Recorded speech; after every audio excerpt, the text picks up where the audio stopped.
여러분, 엔화가 추락하고 있다. 아시아의 동반 위기가 지금 몰려오고 있다. 이 말이 여러분 사실일까요? 사실이 될 가능성이 굉장히 많습니다. 지금 엔달러 환율 보세요. 달러당 149.24엔입니다.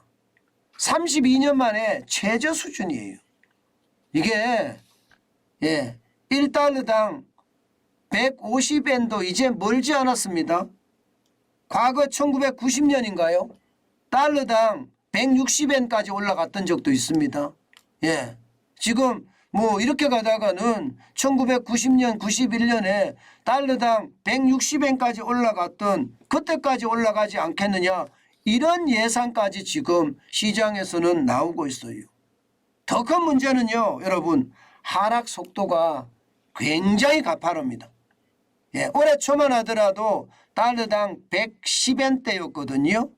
그런데 러시아가 우크라이나를 침공하고 나서부터 미끄럼을 타기 시작하더니요, 지난 2일에는요 달러당 140엔을 돌파를 하더니 이것도 24년 만에 가장 낮은 수치였거든요.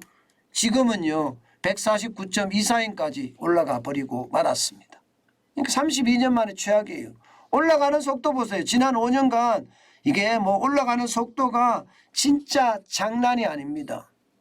이러다 보니까 여러분, 시장에는요 굉장한 위기에 대한 공포가 서려 있습니다. 왜냐고요? 이게 엔화의 가치가 슈퍼 엔저를 지나서 뭐 갓 엔저라고 해요. 갓 엔저. 그만큼 엔화가 폭락하고 있다는 뜻이에요. 그러면 일본에 투자한 사람들이 어떻게 할까요? 뺄 수밖에 없습니다. 뺄 수밖에 없어요. 그래서 외국인들이 일본에 투자한 것을 돈을 자꾸 거둬들일 수밖에 없습니다. 거둬들일 수밖에. 그러면 일본은 어떻게 될까요? 일본은 자칫 잘못하면 유동성 위기를 맞을 수도 있습니다. 물론 기축통화기 때문에 이게 뭐 크게 유동성 위기를 우리처럼 뭐 IMF 외환 위기나 이런 것처럼 맞지는 않겠지만 이게 잠시 잠깐이지만 유동성 위기를 맞을 수밖에 없어요. 특히 개별 기업으로 가보면 유동성 위기가 생각보다 커질 수도 있습니다. 그러면 어떻게 할까요? 예를 들어서 연기금이나 기관이나 또 기업이나 이런 데가 유동성 위기를 맞으면 어떻게 할까요? 제가 생각을 해서는요, 유동성 위기를 맞으면 해외에 있는 자산을 팔 겁니다. 해외에 있는 자산. 그러면 어디를 먼저 팔까요? 어디를? 그러면 아시아를 먼저 팔 가능성이 굉장히 큽니다. 특히 대한민국에 있는 일본의 자산을 먼저 팔 가능성 크고요. 인도네시아에 있는 일본의 자산, 베트남에 있는 일본의 자산, 말레이시아에 있는 일본의 자산, 필리핀에 있는 일본의 자산, 태국에 있는 일본의 자산 팔 가능성 굉장히 큽니다. 그러면 개별 기업이나 기관, 연기금 입장에서는 자산을 팔아서 자본을 확충해야지 버텨낼 수 있다는 걸 생각을 하거든요. 이게 바로 유동성 위기입니다. 그러면 여러분, 그 나라들은 어떻게 될까요? 일본이 자산을 팔 때 그 나라들은 어떻게 될까요? 그 나라들도 마찬가지 위기를 맞을 수밖에 없습니다. 일반적으로 아시아는요, 이게 엔화나 위안화의 어떤 가치하고 동반 상승했다가 동반 하락하거나 이런 동지화 현상이 굉장히 강하거든요.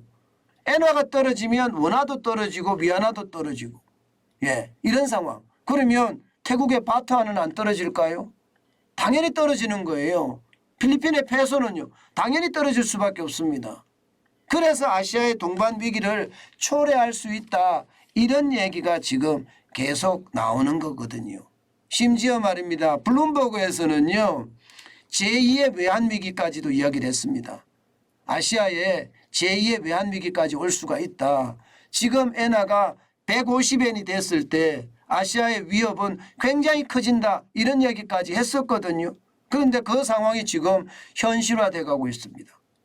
저는 150엔이 길어지잖아요. 지금 현재 일본 엔화의 추락이 길어지잖아요. 길어지면 길어지는 만큼 그 충격파는 저는 더 커질 거라 봅니다. 진짜로 대한민국은 외환 보유액이 좀 넉넉하게 있으니까 뭐 버틸 수 있다 이런 이야기는 하지만 태국이 버틸 수 있을까요? 아니면 인도네시아가 버틸 수 있을까요? 말레이시아가 버틸 수 있을까요? 아니면 필리핀이 버틸 수 있을까요? 그런 상황을 생각하면 아시아의 동반 위기도 저는 기우는 아니라고 생각해요. 그만큼 위기 상황이 커질 수도 있다는 것. 문제는 여러분 일본이 지금 계속 적자를 내고 있어요. 그러면 앞으로도 엔화가 떨어지는 건 더 커진다는 거 아니겠습니까? 지금 보시다시피 1월에 2조 1911억 엔을 적자를 냈습니다. 그러면서 8개월 연속 적자입니다. 8개월 연속. 우리하고 지금 비슷하죠. 8월 달에는요. 2조 8,173억 엔입니다. 2조 8,173억 엔. 어마어마한 적자를 내고 있죠. 이렇게 적자를 내면 어떻게 됩니까? 쉽게 말하면 달러의 공급이 그만큼 줄어들고 경상수지의 적자까지도 우려할 수밖에 없는 상황이 됩니다. 그렇게 되면 여러분 일본의 앞으로의 상황은 더 어려워진다. 게다가 미국의 금리 인상은 더 빨라지거든요. 뭐 그러다 일본은행 총재는요. 지금의 통화정책 유지하겠다 그랬습니다. 그러면 일본하고 미국의 금리 차는 점점 커질 겁니다. 그러면 적자에 수출 적자에 금리 차는 커지고 일본 미국 적자의 어떤 상황은 커지고 그러면 우리나라하고 지금 비슷한 모양새죠. 우리하고 결국 말입니다. 이것이 일본에 투자한 외국인들이 더 많은 충격으로 빠져나갈 수밖에 없는 상황을 만들어낼 수 있겠다. 그렇게 지금 생각할 수가 있는 겁니다. 그러니 엔화의 가치 하락은요. 결국 아시아의 금융위기를 불러온다는 그런 상황까지도 맞을 수가 있습니다. 실제 말입니다. 여러분. 짐 오닐 전 골드만삭스 자산운용 회장이 블룸버그하고 인터뷰하면서 말입니다. 1997년 아시아 외환위기와 같은 규모의 혼란이 올 거다.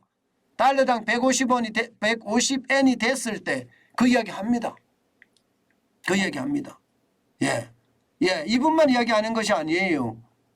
싱가포르 미즈노 은행의 수석 전략가라고 이야기하는 비슈노 바라탄이라는 사람은요.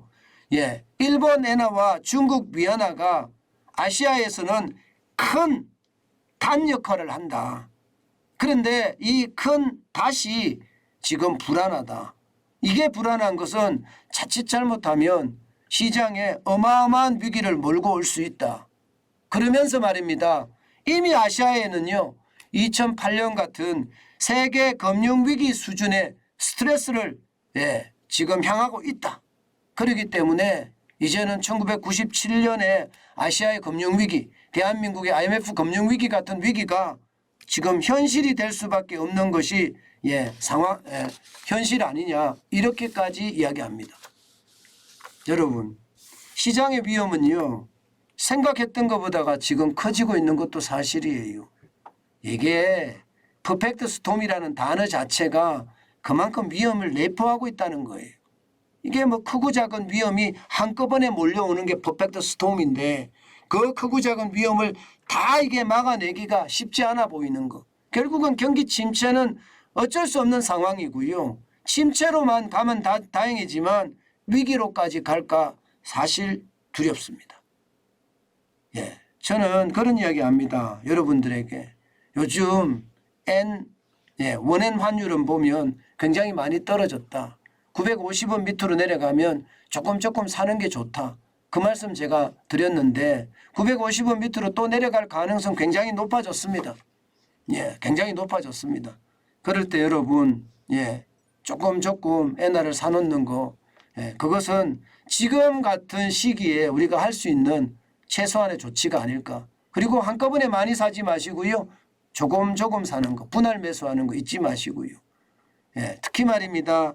엔화의 조짐을 우리가 계속 우리가 따라간다는 측면에서 엔화를 조금 사놔도 괜찮을 겁니다. 그러면 위기에 대한 어떤 상황을 더 빨리 감지할 수 있지 않을까요? 저는 그렇게 생각합니다.